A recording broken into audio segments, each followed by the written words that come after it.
더불어민주당 이재명 대선 후보는 서울의 노후 아파트 단지를 찾아 부동산 정책을 발표했습니다. 재건축 기준을 완화해 공급을 확대하겠다고 했는데요. 취재 기자 연결해 들어보겠습니다. 구아림 기자. 네, 이재명 후보는 1980년대 지어진 서울 노원구 상계동 주공아파트 단지를 방문했습니다. 단지 상태를 점검한 뒤 아파트 주민들과 함께 간담회를 열고 현장의 목소리도 들었습니다. 이 후보는 오래된 아파트에서 사는 주민들의 주거 안전을 지켜주지 못했다며 민주당 대통령 후보로서 사과드린다고 말했습니다. 또 강북 지역 아파트가 재건축 대상에 선정되지 못한 점을 언급하면서 공급 확대 방안을 마련하겠다고 했는데요. 영상으로 직접 보시죠.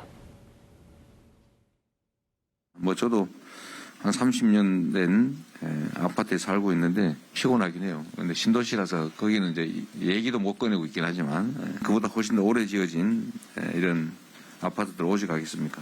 뭔가 대책이 필요하다는 생각이 듭니다. 결국 방법은 재건축밖에 없겠죠. 네, 이재명 후보는 재건축 기준을 완화해 주택 공급을 늘리겠다는 내용을 핵심으로 하는 부동산 정책도 발표했습니다. 재개발, 재건축, 신속협의제 도입, 용적률이나 층수 제한 등 각종 기준 완화가 주된 내용인데요. 또 공공주택을 만들어서 과도한 개발 이익이나 투기 우려 같은 부작용은 최소화하겠다고 덧붙였습니다. 네, 국민의힘 윤석열 대선 후보는 국정 운영을 구상하는 토론회에 참석했습니다. 공정과 혁신, 또 삼권 분립 정신을 강조하면서 책임장관제를 도입하겠다고 했다고요? 네, 그렇습니다. 윤석열 후보는 한국행정학회와 정책학회가 공동 주최한 정책 토론회에 참석했습니다. 연일 정책 행보 이어가는 모습인데요. 오늘은 공정한 경제 그리고 풍부한 일자리를 만들겠다고 포부를 밝혔습니다. 특히 정부 중심이 아니라 민간 중심 경제를 만들겠다면서 시장의 효율성을 최우선으로 두겠다고 말했는데요. 영상으로 보고 오시겠습니다.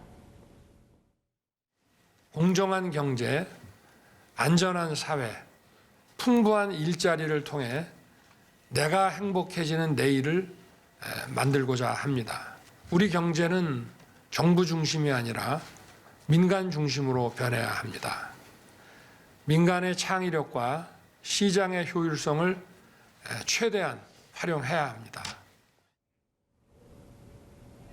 네, 윤석열 후보는 권력구조, 정치구조에 대한 의견도 밝혔습니다.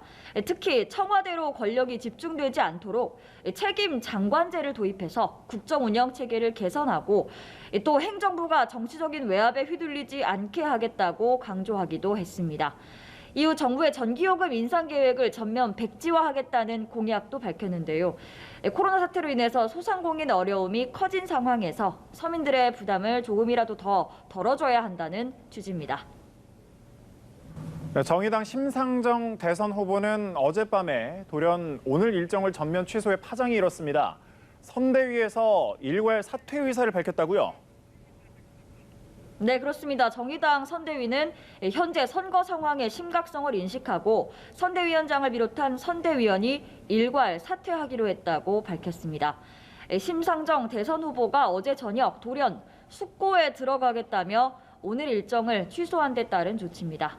정의당 여영국 대표는 정권 교체와 시대 전환을 요청하는 시민들의 마음에 정의당이 제대로 화답했는지에 대한 답을 찾기 위해 잠시 멈춤의 시간을 갖는다고 밝혔는데요. 심 후보가 이번 대선 출마가 자신의 마지막 소임이라고 수차례 밝혔다면서 후보 사퇴 가능성은 일단 일축했습니다.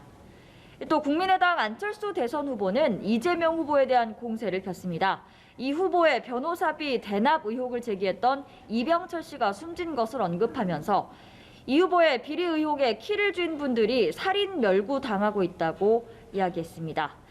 또 윤석열 후보에 대한 비판도 나왔는데요. 병사 월급 200만 원 공약은 실현 불가능한 포퓰리즘 정책이라고 꼬집었습니다.